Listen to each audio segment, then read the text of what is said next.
नमस्कार। Take legal S4 channel पर मैं राजेंद्र शाह एडवोकेट आप लोगों का फिर एक बार स्वागत करता हूं। साथियों, आज के वीडियो में मैं आप लोगों के सामने बर्ड्स एक्ट, जिसकी चर्चा कई सोशल मीडिया पर लगातार हो रहा है कि बर्ड्स एक्ट के तहत आवेदन दीजिए और आप आसानी से अपना भुगतान प्राप्त कर सकते हैं।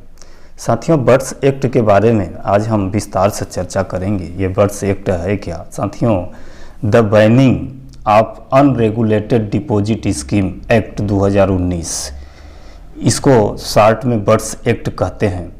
हालांकि यह बर्ड्स एक्ट जो है केंद्रीय मंत्रिमंडल के द्वारा 2019 में भोले भाले निवेशकों को चिट फंड कंपनियों से जो पोंजी स्कीम चलाती हैं, उन भोले भाले निवेशकों को उनका निवेश कैसे सुरक्षित रहे, उसको देखते हुए यह एक्ट लाया गया था। और इस एक्ट में बहुत ही कड़े प्रावधान किए गए हैं। इस एक्ट के माध्यम से हम कई सारे जो चिट फंड कंपनियां हैं, उन कंपनियों से अपना मैच्योरिटी बड़े आराम से वापस ले सकते हैं।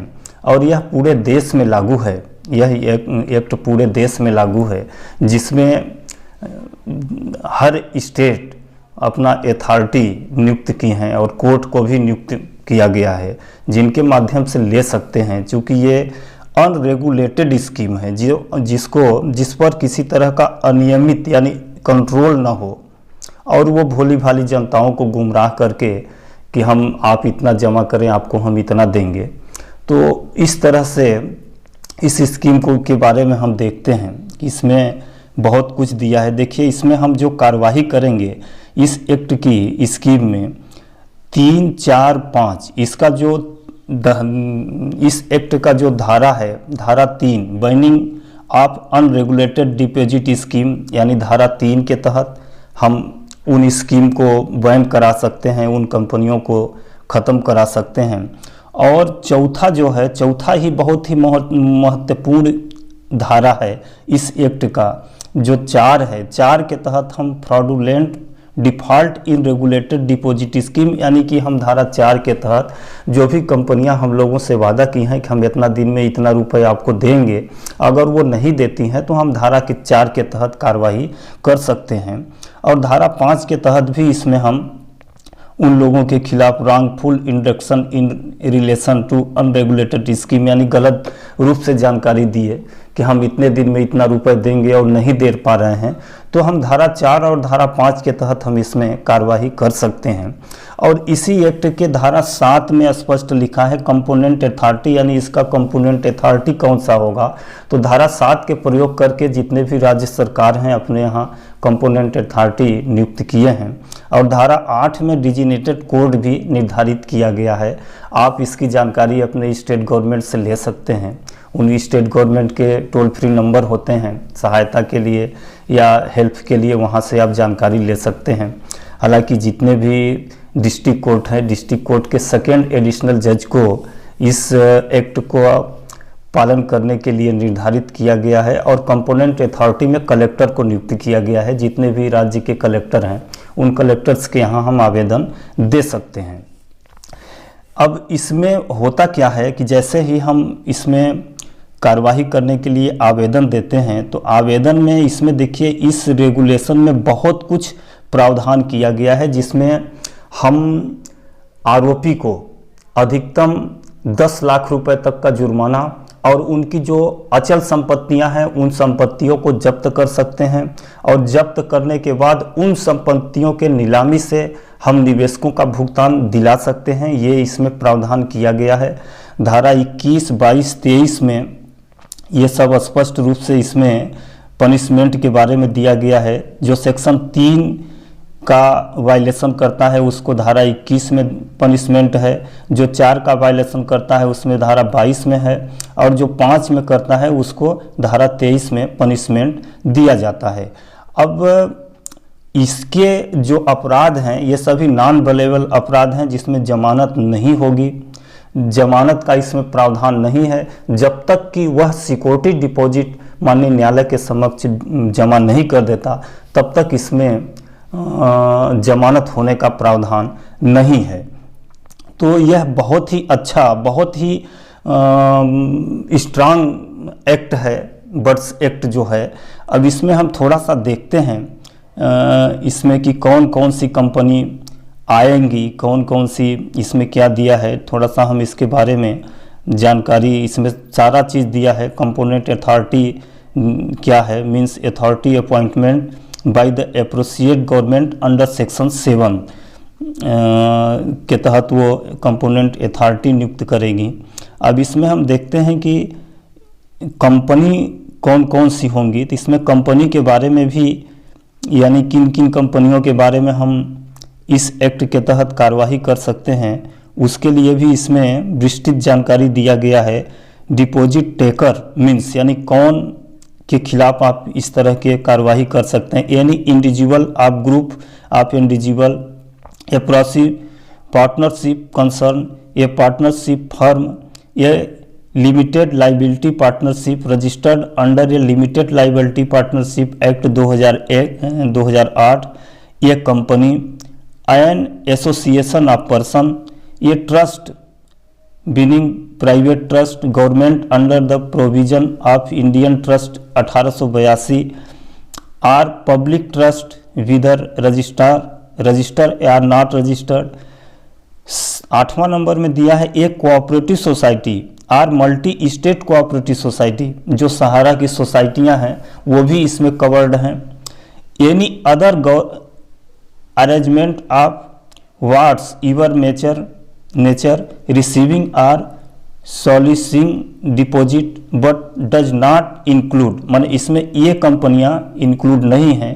ये corporation incorporated under act parliament or state legislation, माने सरकार के द्वारा या पार्लियामेंट संसद के द्वारा कोई कॉरपोरेशन या इनकॉर्पोरेशन बनाया गया है, वो इसमें कवर्ड नहीं है। ये बैंकिंग कंपनी, कोई बैंकिंग कंपनी है, ये कॉरस्पॉन्डिंग न्यू बैंक या State Bank of India, subsidiary bank या regional rural bank, cooperative bank या multi state cooperative bank as defined the banking regulation act 1949, यानी कि बैंकिंग रेगुलेशन, बैंकिंग नियम यानी आरबीआई के तहत जो गवर्न होती हैं वो संस्थाएं इसमें सम्मिलित नहीं है। बाकी किसी भी संस्था के खिलाफ आप इस एक्ट के तहत कार्रवाई कर सकते हैं। इसमें सहारा के सोसाइटी भी सम्मिलित हैं, सहारा के सोसाइटियों के खिलाफ भी आप कार्रवाई कर सकते हैं, तथा सहारा इंडिया परिवार के खिलाफ भी कार्रवाई कर सकते हैं। इसके अलावा जितनी भी कंपनियां हैं, जितनी भी कंपनियां लोगों का निवेश ली हैं और आज पैसा नहीं दे रही हैं, उन सारी कंपनियों के खिलाफ आप इसमें आवेदन दे सकते हैं और अपना निवेश वापस ले सकते हैं। इसमें समय सीमा भी निर्धारित किया गया है। अधिकतम 180 दिन के अंदर आपका मैच्योरिटी जो पूर्ण हो चुका है वो मैच्योरिटी आपको प्राप्त हो जाएगा। लेकिन अब इसमें सबसे बड़ा सवाल उठता है सहारा इंडिया का, कि क्या सहारा इंडिया का इस एक्ट के माध्यम से पैसा मिल सकता है या नहीं मिल सकता। देखिए, कार्यवाही तो किया जा सकता है। इस एक्ट में बहुत ही स्पष्ट प्रावधान दिया गया है। आप कंसेंट अथॉरिटी के पास आवेदन दे सकते हैं। अगर आपके कंसेंट अथॉरिटी आपके आवेदन को लेने से इनकार करे तो आप डिजिनेटेड कोड जो है, डिजिनेटेड कोड में आप डायरेक्ट आवेदन लगा सकते हैं। आवेदन लगाने के बाद वहाँ से सम्मन जारी होगा, सम्मन जारी होंगे और वो उपस्थित होंगे। उपस्थित होने के बाद जो प्रावधान इसमें दिया गया है उसके तहत उनके ऊपर कार्रवाई की जाएगी और उनकी संपत्ति, अब यहाँ पे संपत्तियों को नीलाम करने की बात इसमें कही गई है। तो नीलाम, चूंकि अभी सहारा इंडिया का अगर हम मैटर देखें तो सहारा इंडिया का मैटर, सहारा इंडिया के द्वारा मात्र एक चीज कहा जाएगा कि चूंकि सहारा इंडिया का प्रकरण सुप्रीम कोर्ट और हाई कोर्ट में विचाराधीन है, सुप्रीम कोर्ट के आदेशानुसार सहारा इंडिया या सहारा सोसाइटी ग्रुप्स के जितने भी प्रॉपर्टी है उन प्रॉपर्टी पर एम्बार्गो लगा हुआ है, उन पर रोक लगाया गया है। इसलिए यहाँ पे जो कंपोनेंट माने अथॉरिटी है या डिजिनेटेड कोर्ट है, उन डिजिनेटेड कोर्ट का जो पावर है वहीं पे बंद हो जाएगा। यानी कि सहारा इंडिया के मामले में इसमें कोई कार्यवाही संबंधित कोर्ट नहीं कर पाएगी। क्यों नहीं कर पाएगी? क्योंकि मामला वरिष्ठ न्यायालय में विचाराधीन है। लेकिन फिर भी अगर आप अन्य कंपनियों में लगाए हैं तो अन्य कंपनियों का आवेदन बड़े प्रेम से, बड़े शौक से दे सकते हैं और इसमें निश्चित है कि आपका पैसा रिटर्न होगा, क्योंकि इसमें 10 लाख रुपए तक का जुर्माना का प्रावधान किया गया है और 7 साल तक का इसमें सज़ा का प्रावधान है। 10 लाख और ये 7 साल तक का इसमें सज़ा है। इसमें तो इस तरह से इसमें आपको बहुत ही निश्चित है कि सफलता मिलेगी। ये पनिशमेंट 4 का अगर हम देखें तो 4 ही होगा, एक्साइडेंट टू 7 ईयर्स। इसमें माने 7 साल तक की सज़ा बढ़ाई जा सकती है। और default refund in said section whichever higher और बात, यानी कि 3 साल तक या उससे अधिक का किया जा सकता है। 25 करोड़ रुपीज इसमें ये जो प्रावधान किया गया है। 7 years with the fine which shall not be less than 5 lakh, माने 5 लाख से कम नहीं होगी, बट विच में एक्सटेंड टू 25 करोड़ रुपीज, माने ये 22 में जो है सीधे सीधे 2.5 करोड़ रुपए तक का जुर्माने का प्रावधान किया गया है। तो इस तरह से इसमें निश्चित रूप से आप लोगों को सफलता मिलेगी धारा 4 में, जो कि माने धारा 4 ही ये कहता है कि कोई कंपनी हमको बांड दी है कि हम इतने दिन में आपका मैच्योरिटी देंगे, मैच्योरिटी का समय पूरा होने के बाद भी वो मैच्योरिटी नहीं दे रही है तो धारा 4 के तहत आप कार्रवाई कर सकते हैं। धारा 4 में 2.5 करोड़ रुपए तक का जुर्माना और 7 साल तक के सजा का प्रावधान है। और इस जुर्माने को वसूल करने के लिए उनकी संपत्ति को नीलाम किया जा सकता है। अब सहारा इंडिया का मैटर यह है कि सहारा इंडिया का मैटर चूंकि सुप्रीम कोर्ट, हाई कोर्ट में विचाराधीन है और सुप्रीम कोर्ट के द्वारा रोक लगाया गया है, जिससे लोअर अथॉरिटी, लोअर कोर्ट सहारा इंडिया के बारे में कोई कार्रवाई नहीं कर पाएंगे। लेकिन अन्य कंपनियों के बारे में मेरा आप लोगों से निवेदन है कि आप लोग इस एक्ट के माध्यम से कार्रवाई करें। ये बहुत ही स्ट्रांग एक्ट है, इस एक्ट के माध्यम से आपका भुगतान निश्चित रूप से मिलेगा।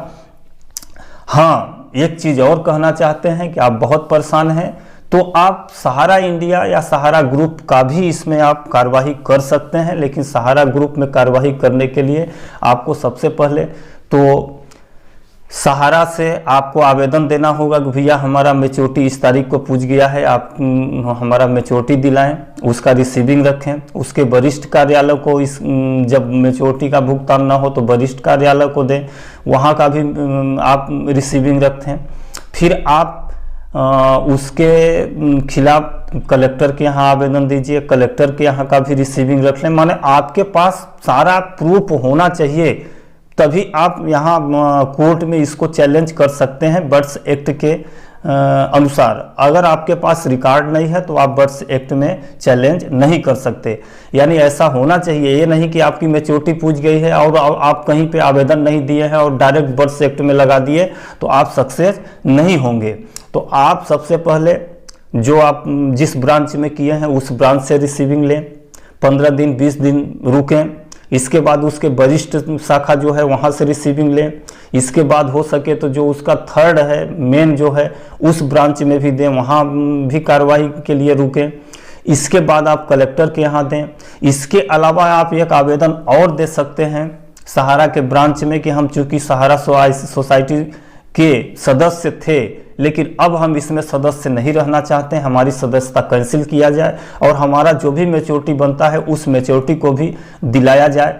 इस तरह का भी आप आवेदन दे सकते हैं। और इस तरह का आवेदन सदस्य न रहने वाला आवेदन, चूँकि सहारा इंडिया अपना बचाव में पेश करती है कि हम किसी भी व्यक्ति से पैसा नहीं लिए हैं, किसी स्वतंत्र व्यक्ति से पैसा नहीं लिए हैं, बल्कि अपने सदस्यों से पैसा लिए हैं और सदस्यों का हित हम अपने हिसाब से करेंगे, चाहे सदस्यों को लाभ हो या हानि हो, हम सदस्यों को उसके हिसाब से उनका निपटारा करेंगे, उसका भुगतान दिलाएंगे। तो आपको सबसे पहले तो इस आशय का आवेदन देना है कि भैया हम आपके सोसाइटी में सदस्य बने थे, आज दिन तक हम सदस्य थे, हम सदस्य के रूप में इतना राशि जमा किए थे, लेकिन अब हम आपके सोसाइटी में सदस्य रहना नहीं चाहते, हमारी सदस्यता कैंसिल किया जाए और हमारे द्वारा जमा किया गया इतना राशि ब्याज सहित रिटर्न दिलाया जाए। इस तरह का आवेदन देने के बाद आप 60 दिन तक इंतजार करें।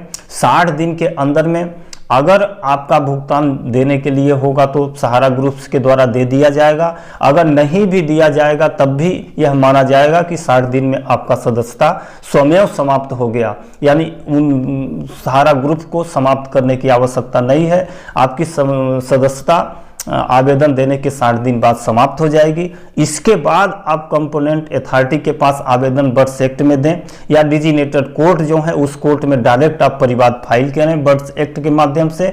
तब सहारा के पास बचाव का कोई अवसर नहीं रहेगा कि ये हमारे सदस्य हैं, क्योंकि हमारे पास आवेदन रहेगा कि हम सदस्य थे लेकिन सदस्य थे हम इस्तीफा दे दिए हैं, इस्तीफा दिए आज 60 दिन हो गया है। अगर हमारा सहारा ग्रुप सदस्यता कैंसिल नहीं की है तब भी स्वयं हमारा सदस्यता कैंसिल हो गया है, इसलिए अब हम सदस्य नहीं रह गए हैं। हमारे द्वारा जो राशि जमा किया गया है वह राशि हमें दिलाया जाए और यह राशि देने के लिए सहारा के द्वारा वचन दिया गया था कि हम इस तारीख को आपका मैच्योरिटी देंगे, अभी तक आप मैच्योरिटी नहीं मिली है।